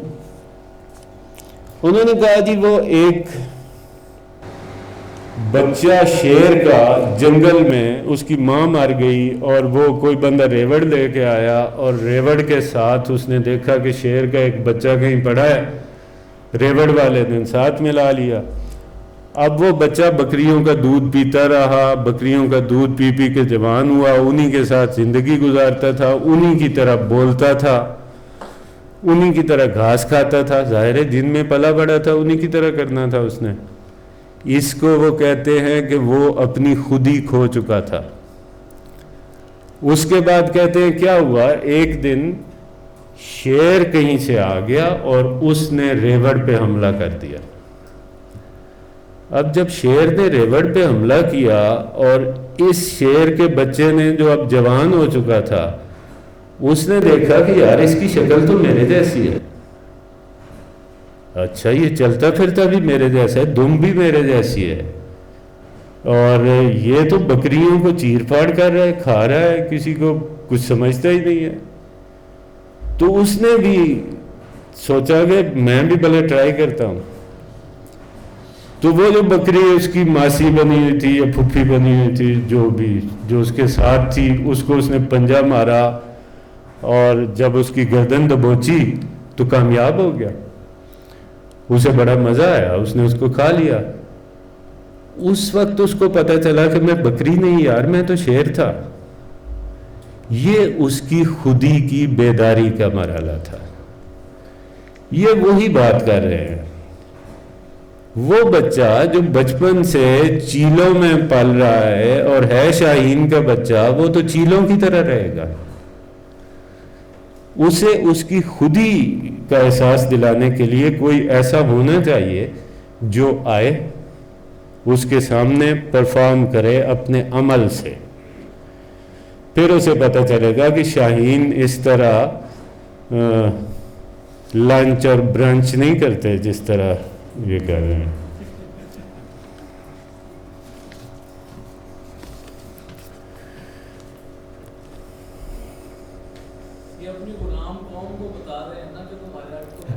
ہاں جی، وہی ایک پیغام ہے، وہی ایک پیغام ہے کہ جی آپ تھے کیا، اب آپ ہو وہی، لیکن آپ کے اوپر اتنی گرد و غبار پڑ چکا ہے. آپ جن لوگوں میں رہ رہے ہو، وہ جو اجمی تہذیب ہے اس کے اندر رہ کے آدھے ہندو بن چکے ہیں، آدھے آتش پرست بن چکے ہیں. عجیب و غریب باتیں ہیں. خیر، کیا خوبصورت شعر ہے. نہ زباں کوئی غزل کی نہ زبان سے باخبر میں، کوئی دل کشا صدا ہو عجمی ہو کہ تازی، عجمی ہو یا کہ تازی. ایک طرح کا اظہار عجز ہے، کسر نفسی ہے. یعنی پتہ ہے علامہ اقبال کو کہ ان کی شاعری کوئی عام سطح کی شاعری نہیں ہے، پر وہ عجز کا اظہار کرتے ہوئے کہہ رہے ہیں نہ میری نہ زبان کوئی غزل کی، نہ زبان سے باخبر میں، کوئی دل کشا صدا ہو عجمی ہو یا کہ تازی، عربی یا غیر عربی، کوئی بھی پیغام ایسا ہونا چاہیے جو دلوں پر لگے ہوئے قفل کھول دے. اور میرے پاس تو نہ کوئی ایسی زبان ہے، نہ میں اس قسم کی تاثیر کا حامل ہوں. نہیں فقر و سلطنت میں کوئی امتیاز ایسا، کیا شعر ہے، اس شعر کا کوئی جواب ہے کہیں؟ نہیں فقر و سلطنت میں کوئی امتیاز ایسا، یہ سپاہ کی تیغ بازی، وہ نگاہ کی تیغ بازی. فقیری میں اور بادشاہی میں کوئی فرق نہیں ہے، کوئی امتیاز نہیں ہے دونوں میں. ایک طرف آپ تلوار سے قتل کرتے ہیں، دوسری طرف آپ نظر سے قتل کرتے ہیں. ایک طرف آپ تلوار سے فتح کرتے ہیں، دوسری طرف نگاہ سے فتح کرتے ہیں. تو وہ جو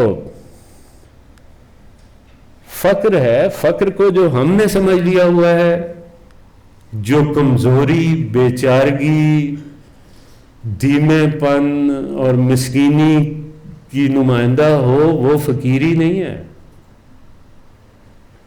فقر ہے جب آپ میں سارا کچھ موجود ہو اور آپ اس کو بالارادہ ترک کر کے اس سے اوپر آ جائیں، آپ ترک لذات کے مرحلے سے بھی اوپر نکل آئے، پھر ہے وہ فقیری. اور فقیر عجب ان کے می نہ گنجد بے دو عالمی فقیری. وہ کہتے ہیں کہ جی یہ کوئی عجیب بات نہیں ہے کہ ایک سلطنت میں دو بادشاہ نہیں سما جاتے، یہ کوئی عجیب بات نہیں ہے، اکٹھے نہیں رہ سکتے ایک سلطنت میں دو بادشاہ. عجیب بات تو یہ ہے اور چونکا دینے والی بات تو یہ ہے کہ ایک فقیر دو عالم میں نہیں سما سکتا، وہ اس سے بڑی چیز ہوتا ہے. کوئی کارواں سے ٹوٹا کوئی بدگماں حرم سے، کہ امیر کارواں میں نہیں خوئے دل نوازی.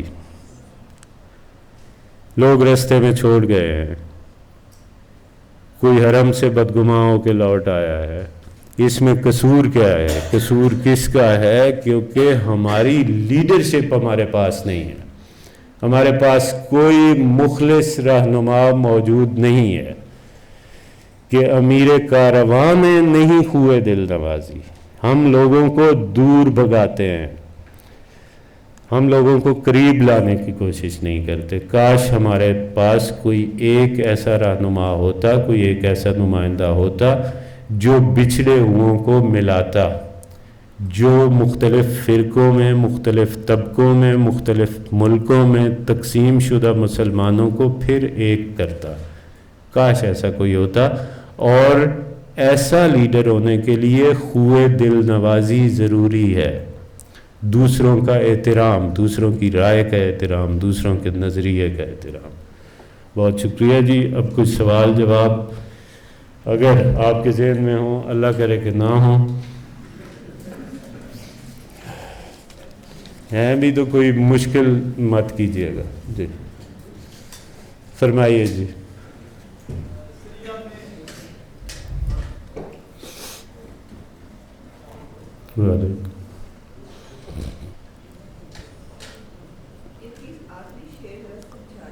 جی میں سمجھاتا ہوں، میں ان کا سوال لے لوں پھر سمجھاتا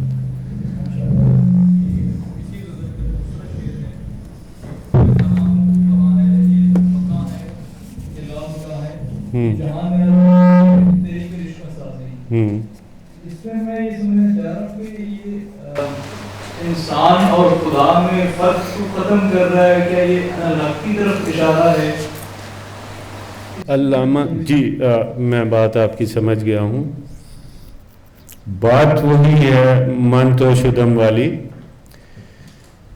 علامہ اقبال نے انسان کو لا کھڑا کیا ہے ہمیشہ خدا کے برابر.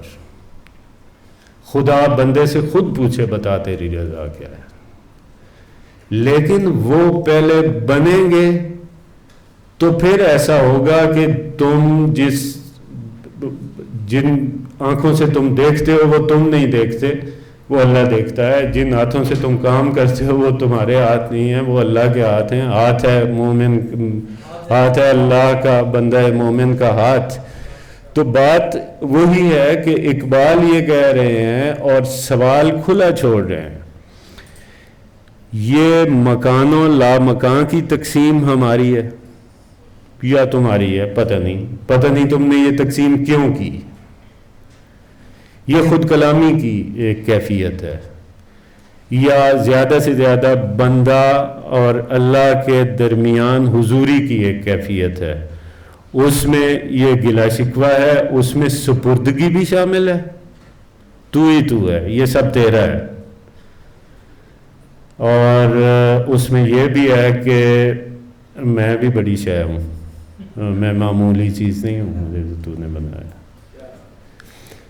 آپ کا سوال تھا جی کہ آخری شعر کا مجھے بظاہر میں یہ سمجھا کہ میں سمجھا پایا ہوں. کوئی کارواں سے ٹوٹا، کوئی بدگماں حرم سے. اب حرم کی طرف مسلمانوں کے قافلے جا رہے ہیں، یعنی اپنے اصل دین کی طرف تمام مسلمان اپنے اپنے عقیدے کے مطابق ادھر رواں دواں ہیں. وہاں سے کوئی کسی قافلے سے بچھڑ کر واپس آ جاتا ہے کہ مسلمان تو آپس میں ہی لڑتے رہتے ہیں جی، دیکھو جی ان کا یہ مسئلہ ہے، ان کا یہ مسئلہ ہے. اور کوئی حرم پہنچ کے وہاں سے بدگمان ہو کے آ گیا. اب جو لوگ مسلمانوں کو چھوڑ کر جا رہے ہیں یا جو لوگ مسلمانوں سے بد دل ہو رہے ہیں، اس کی بنیادی وجہ یہ ہے کہ مسلمانوں کے پاس کوئی ایک ایسا رہنما اس وقت میسر نہیں ہے جو ان بچھڑنے والوں کو، ان روٹھنے والوں کو، ان بد دل ہونے والوں کو منا کے لائے، ان کو بات سمجھائے. سوال آپ سے یہ ہے کہ بات کہتے ہیں کہ خرد کی گتھیاں سے جا چکا میں، میرے مولا مجھے صاحب جنوں گر. تو آپ نے جیسے آغاز میں کہا کہ بعض جس دور میں شاعری کر رہے تھے اس دور کا سال و مینا کی باتیں ہو رہی ہیں اور اس دور میں اقبال بن رہا ہے. تو ہم دیکھتے ہیں کہ انسپریشن اقبال اسی قرآن سے لے رہے ہیں، اسی سیرت سے لے رہے ہیں. آپ کیا سمجھتے ہیں کہ اس دور کے اندر ہمارے پاس سورسز تو وہی موجود ہیں، اس دور میں کیا چیز لیک کر گئی کہ اقبال پیدا ہونے بند ہو گئے اس معاشرے کے اندر؟ یہ بند ہو گیا معاشرے اقبال پیدا کرنے سے. یہ آپ اس پہ کچھ کمنٹ کریں گے؟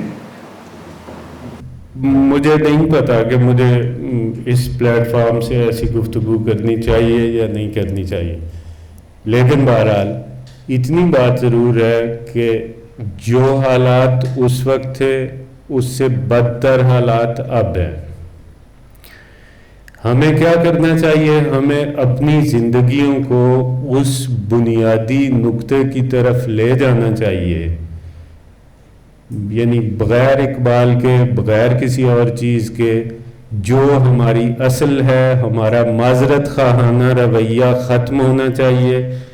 ہمیں مسلمان ہونا چاہیے اور ہمیں بنیاد پرست مسلمان ہونا چاہیے. اپنی بنیادوں کے بغیر ہم کھوکھلے ہو رہے ہیں. ہم مغربی تعلیم کو نظریے کے طور پر مت اپنائیں، ہم مغربی تہذیب کو اپنی زندگی کے مختلف اصولوں میں مت لے کے آئیں.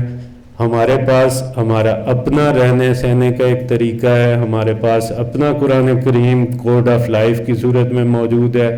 ہم اپنی زندگی میں اگر اپنا مقام سمجھ لیں کہ ہم اللہ تعالیٰ کے بھیجے ہوئے میسنجرز ہیں اور ہم اس کے سفیر ہیں اور ہمیں اسی حیثیت میں یہاں رہنا چاہیے، تو پھر بتا دیا گیا ہے کہ اس کے سفیر کو کیا کرنا چاہیے کیا نہیں کرنا چاہیے. ہمارے زوال کا سبب یہی ہے، جب تک ہم اپنے دین کی طرف واپس نہیں آئیں گے تب تک ہم مزید زوال کا شکار ہوتے جائیں گے.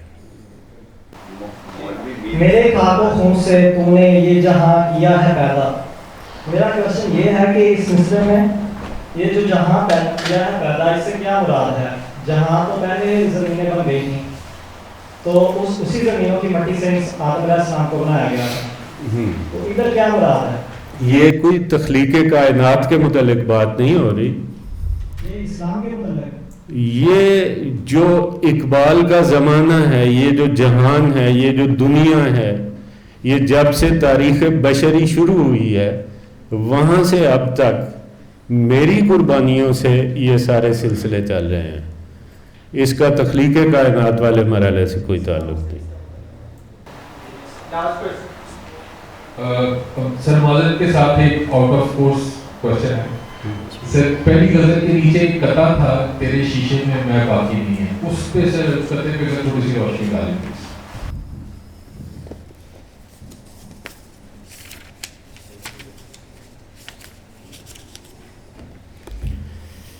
ہاں جی، تیرے شیشے میں باقی نہیں ہے، بتا کیا تو میرا ساقی نہیں ہے. سمندر سے ملے پیاسے کو شبنم، بخیلی ہے یہ رزاقی نہیں ہے. یہ اللہ تعالیٰ سے ایک محبت کرنے والے کا تنہائی میں بیٹھے ہوئے ایک مکالمہ ہے. وہ یہ ہے کہ تیرے خزانے تو بھرے ہوئے ہیں، ایسا نہیں ہے کہ تمہارے پاس یہ نعمتیں ایمان کی اور ایقان کی اور عشق کی موجود نہیں ہیں، ایسا ہرگز نہیں ہے. تو پھر ایسا کیوں ہے کہ یہ مجھے عطا نہیں ہو رہی؟ بتا کیا تو میرا ساقی نہیں ہے؟ تم ہی تو ہو دینے والے، اور اگر دیتے بھی ہو تو تھوڑا سا برائے نام ایمان، تھوڑا سا لوگوں کی خدمت کا جذبہ. مجھے وہ سارا کچھ اس سطح کا کیوں نہیں دیتے جس سطح کا تم چاہتے ہو؟ وہ سارا دے دو کیونکہ تم دے سکتے ہو اور تمہارے پاس ہی ہے. بہت شکریہ جی، بڑی مہربانی.